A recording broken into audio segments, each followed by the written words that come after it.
Assalamualaikum warahmatullahi wabarakatuh. Halo teman-teman sekalian. Di sini aku bakal menganalisis apa yang terjadi belakangan ini di Sumatera melalui kacamata political ecology atau ekologi politik dan perebutan ruang hidup yang ada di masyarakat. Teman-teman sekalian, Sumatera kini kembali berduka.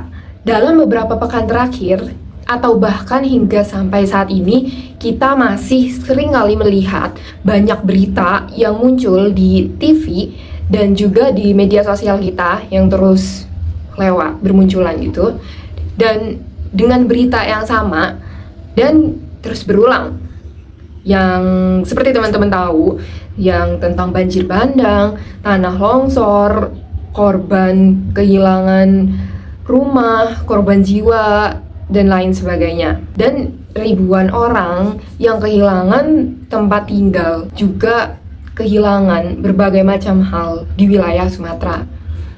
Secara konvensional, kita menyebutnya sebagai bencana alam, seolah-olah ini hanya terjadi karena faktor alamiah saja. Tapi, bener nggak sih itu cuma karena faktor alam aja? Sebenarnya nggak, teman-teman. Jika kita analisis bencana yang terjadi ini menggunakan kacamata political ecology atau ekologi politik, kita akan menemukan bahwa bencana ini gak cuma terjadi karena faktor alam seperti hujan atau siklon aja, tapi ada unsur lain yang menyebabkan bencana ini itu terjadi, seperti kekuasaan politik, ekonomi, dan juga sosial. Perebutan ruang hidup di masyarakat menjadi bukti nyata dari adanya ekologi politik. Hari ini, kita akan menganalisis mengapa Sumatera terus tenggelam dan bagaimana politik pengelolaan sumber daya berperan di dalamnya.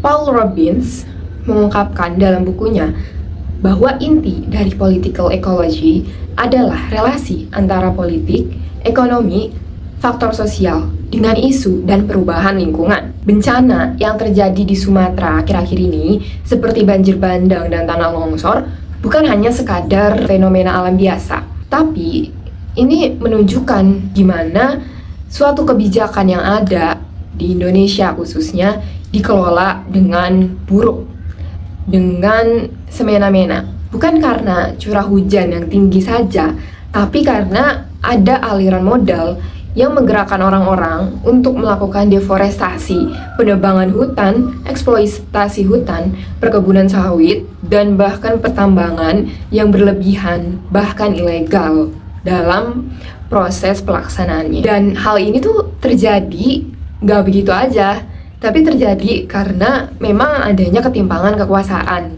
adanya oknum dan elit politik yang campur tangan dalam sumber daya kita, sumber daya yang ada di Indonesia.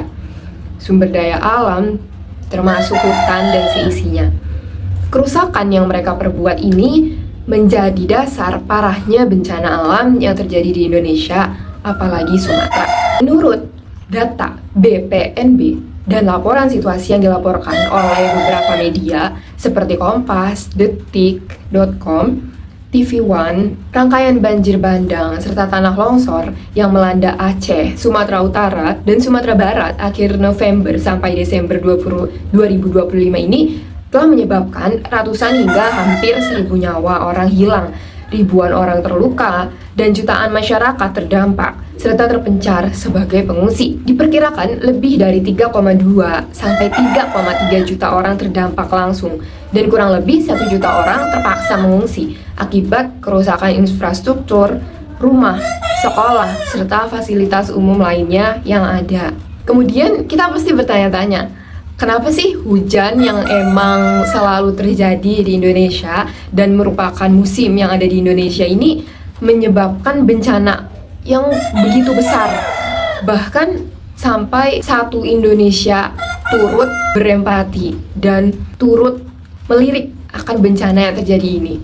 Padahal biasanya hujan itu cuma terjadi dan mengalir gitu aja, kayak oh hujan nih, ya udah gitu aja, dan nggak sampai menyebabkan hancurnya berbagai macam fasilitas yang ada, dan bahkan membuat masyarakat itu harus mengungsi. Nggak perlu kehilangan keluarga, atau bahkan gak perlu sampai menelan korban jiwa yang sebanyak ini.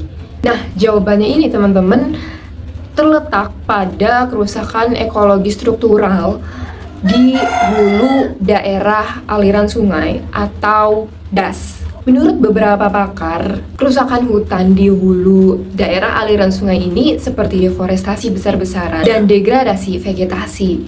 Itu telah menghilangkan fungsi ekologis alami ekosistem hutan untuk melakukan fungsinya, seperti menahan aliran air, menyerap air hujan, mencegah erosi tanah, dan juga mengurangi limpasan air di permukaan. Ketika hutan ditebang untuk pembukaan lahan, seperti lahan sawit dan perkebunan lainnya yang tidak bisa menahan air hujan, lalu adanya pertambangan, HTI, atau konsesi lainnya, maka kapasitas alam sebagai penyerap dan pengatur air ini akan hilang.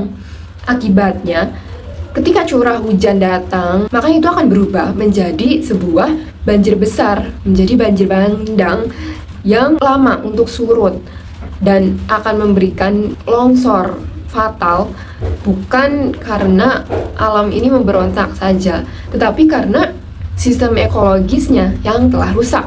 Political ecology atau ekologi politik menjelaskan bahwa perubahan lingkungan ini tidak terjadi dalam ruangan yang hampa. Ia selalu terjadi terkait dengan politik, struktur kekuasaan, dan hubungan ekonomi politik yang mana menentukan siapa yang memiliki akses dan mengontrol atas sumber daya alam yang ada. Dengan pendekatan ini, teman-teman, kita bisa melihat bencana yang terjadi di Sumatera bukan hanya sebagai fenomena cuaca yang ekstrim, tetapi sebagai hasil dari hubungan kekuasaan yang ada, seperti izin konsesi luas yang diberikan kepada perusahaan besar untuk membuka hutan, tata ruang yang lemah, dan implementasi kebijakan lingkungan yang pro dengan modal atau untuk keuntungan pribadi. Lalu, siapa yang akan terdampak? Kita semua pasti tahu siapa yang akan mengalami dampaknya.